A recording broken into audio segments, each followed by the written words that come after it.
Hindi class में आपका स्वागत है।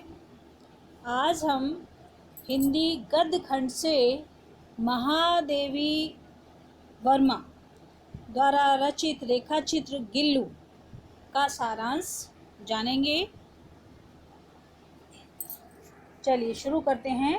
गिल्लू हिंदी साहित्य की सुप्रसिद्ध कवयित्री एवं लेखिका सुश्री महादेवी वर्मा द्वारा रचित गिल्लू रेखा चित्र विधा पर आधारित एक अनुपम रचना है। यह रेखा चित्र उनकी सुप्रसिद्ध कृति मेरा परिवार से संकलित है। ललित, आकर्षक व अत्यंत मनोरम वर्णनात्मक शैली पर आधारित इस रचना में सरल, सरस, शुद्ध एवं साहित्यिक खड़ी बोली का प्रयोग किया गया है। प्रस्तुत रचना में गिलहरी जैसे एक अति साधारण एवं उपेक्षित प्राणी की चेष्टाओं का सजीव चित्रण करते हुए उसे एक स्मरणीय व्यक्तित्व प्रदान किया गया है। लेखिका की मानवीय संवेदना और ममता पर आधारित दृष्टिकोण लघु और उपेक्षित प्राणियों के प्रति भी प्रेम, सहानुभूति और वत्सलता का भाव जगाने के लिए प्रेरित करता है। चलिए इसका सारांश देखते हैं। लेखिका का प्रकृति प्रेम एवं गिल्लू का स्मरण।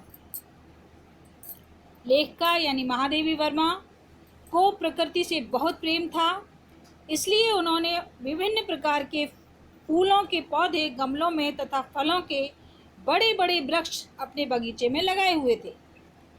वे पौधों पर आने वाली एक एक कली व फूल को ध्यान से देखती थी। ऐसे ही एक दिन सौन जूही पर खिली एक पीली कली को देखकर महादेवी जी को उस नन्हे प्राणी गिल्लू की याद आ गई, जो इसी लता की हरियाली में छिप कर बैठता था। वह नन्हा प्राणी एक गिलहरी थी, जिसे महादेवी जी ने गिल्लू नाम दिया था। महादेवी जी का पशु पक्षियों से प्रेम।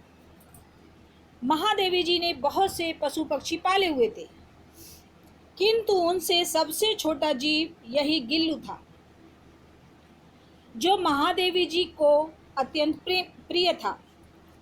एक दिन उन्होंने देखा कि गमलों के पास कौओं द्वारा घायल किया हुआ एक नन्हा प्राणी पड़ा था, जो एक गिलहरी का छोटा बच्चा था।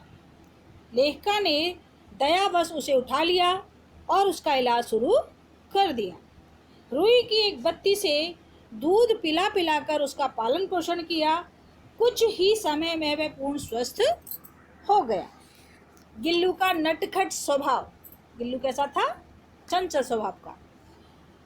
तो लेखिका ने फूलों की डालियों में रुई बिछाकर गिल्लू का झूला बना दिया था। अब वह बहुत नटखट स्वभाव का हो चुका था। पूरे घर में उछल कूद करना, खिड़की से बाहर झांकना। लेखिका जब लिखने बैठती तब उनकी मेज पर आकर बैठना, पर्दे पर बार बार चढ़ना व उतरना, भूख लगने पर चिक चिक की ध्वनि करके भोजन मांगना, लेखिका के द्वारा दिए जाने पर बिस्किट व काजू खाना उसकी प्रतिदिन की दिनचर्या थी।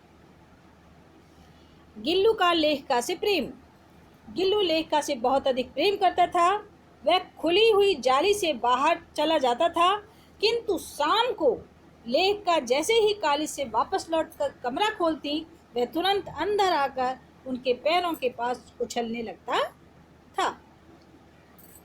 कभी फूलदान में, कभी पत्तियों में तथा कभी पर्दों की चुन्नटों में छिपकर वह लेखिका को चौंका देता था और फिर अचानक छलांग लगाकर उनके कंधे पर चढ़ जाता था। दुर्घटनाग्रस्त होने पर गिल्लू द्वारा सेवा करना। जब एक बार लेखिका की दुर्घटना हो गई और गिल्लू ने उनकी किस प्रकार सेवा की, उसका वर्णन यहाँ हो रहा है। जब एक बार महादेवी जी को दुर्घटना से चोट लगने पर कुछ दिन अस्पताल में रहना पड़ा, तब गिल्लू ने भी उनके विरह में खाना पीना बहुत कम कर दिया था, क्योंकि लेखिका के लौटने पर उसके झूल में इकट्ठे हुए बहुत से काजू व बिस्किट मिले। लेखिका के घर आने पर वह उनके सिरहाने तकिए पर बैठकर अपने नन्हे नन्हे पंजों से उनके सिर व बालों को सहलाता रहता था। यदि वह उठकर चला जाता तो लेखिका को यह महसूस होता मानो कोई अच्छी परिचारिका उठकर चली गई हो। गर्मी से बचने के लिए वह पानी की सुराही पर लेट जाता था। इसी प्रकार सर्दियों में भी लेखिका के साथ ही रहता था।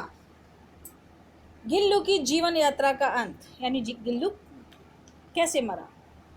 गिलहरियों के जीवन की अवधि लगभग 2 वर्ष ही होती है। गिलहरियां केवल 2 वर्ष तक जीवित रहती हैं। इस प्रकार गिल्लू 2 वर्ष तक महादेवी जी के साथ रहा और उसके जीवन का अंतिम समय भी आ पहुंचा। उस दिन उसने न कुछ खाया, न बाहर गया और न रात में। अपने अंतिम समय में वह झूले से उठकर लेखिका के बिस्तर पर आ गया और उनकी बड़ी अंगुली अपने ठंडे पंजों से पकड़ ली, जिसे उसने अपने बचपन में पहली बार घायल अवस्था में होने पर पकड़ा था। उसकी ठंडक को लेखिका ने हीटर जलाकर दूर करने का प्रयत्न किया, लेकिन वह सब बेकार हो गया। प्रातःकाल होते होते गिल्लू के जीवन का अंत हो गया। उसका झूला उतार कर रख दिया और जाली बंद कर दी। जो सौन जूही उसे सबसे अधिक प्रिय थी, उसकी मिट्टी में उसको दबा दिया गया। इसलिए सौन जूही पर नई कलियां देखकर लेखिका को उसकी याद ताज़ा हो जाती थी। तो ये बच्चों गिल्लू का सारांश रहा और आप स्वयं भी इस पाठ को पढ़ेंगे, बड़ा ही रोचक है। आप स्वयं इसको पहले पढ़ेंगे और फिर इसके जो पैराग्राफ्स हैं, इनके जो प्रश्न उत्तर हैं उसमें वो आप आराम से कर सकें। धन्यवाद।